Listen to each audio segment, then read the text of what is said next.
Welcome to Americana Archives. Today's headline is The Lost Heritage, or The Shadow from Cat Island.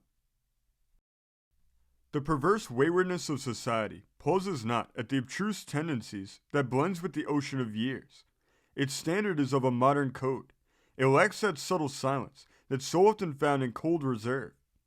Ask one who has suffered in trying to practice inordinate pride what choice he has taken in life, and he will tell you the option of silence. He is the only one that finds pleasure in the unheeded nooks of nature, and the foremost one to listen to tales without title, and not the casual observer.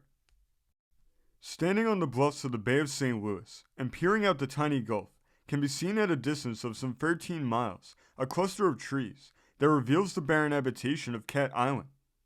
In the latter part of the 17th century, and until the year of 1813, there lived an old seaman who frequented the adjacent islands. His name was John C., but was commonly called Don. He was a man that was noted for his unlimited courage and bravery, and admired for his frankness. He was a son that came from under the broad banner of Spain.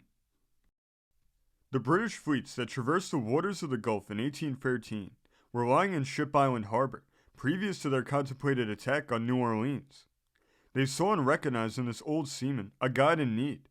So one day, while sailing along the borders of the islands, he was suddenly hailed and accosted by a British frigate, demanding him to show them the entrance into New Orleans.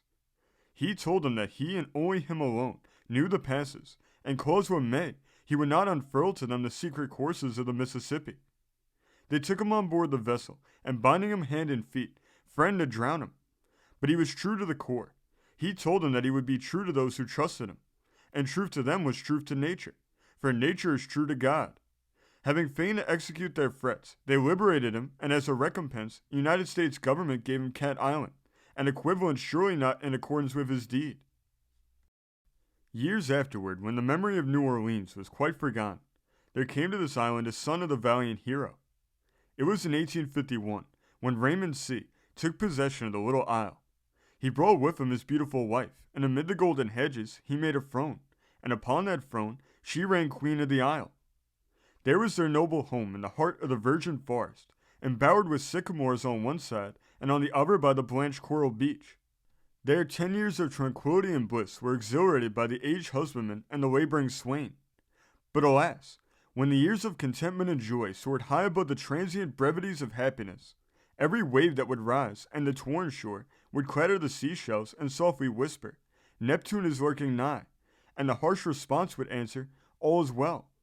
And in the tumult of the night, when the storm of 61 was raging, there arose upon the boisterous billows the family mansion, while the lighthouse beacon threw its crimson rays upon it as it rose above the level of the isle. O Neptune, why did you flourish your golden trident and dipped your non-plumed pinions neath the water's brink? You knew, ah yes, you knew, crouched in the lighthouse tower, the prostrate father and his unsuccumbing offsprings, and every leap and splash would strike the trusty fortress. When the storm ceased, the father contemplated. What thinks he could my family derive in after years? All my wealth and riches are cast upon the boiling vortex. So it was.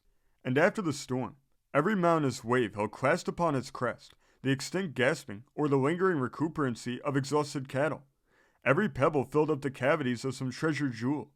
And as years pass by, the chirruping seagull seeks its nest, where the snipe was wont to feed. The eagle builds its home on the summits of the whispering pines, and the hawk fills up the vacancy with shrieks that resound over the wilderness. And what of the beautiful Venus, who scans the inlets and the locks with her virtuous wand? She dwells by the cruel sea, amidst the blessings of her misfortunes. Ofttimes she hears the sweet sea breeze whispering, "O joys of olden times," and with this and other chimes, she slumbers beneath the dreams of night. And when the weary days seem too long, she falls in a daydream reverie, and extricating herself from its joyous fathoms, she awakes to real life, and hears the ceaseless cadence of the "it might have been," the "never, never," whispered by the phantom years. This article was written by RGP. This story came from the great state of Mississippi, being reported in the Seacoast Echo of January 15th, 1898. Thank you for joining us today. If you want to continue to uncover all of America's lost and forgotten history, then remember before you leave to hit the subscribe button, hit the notification bell, and remember to like and comment below. and we will see you next time on Americana Archives.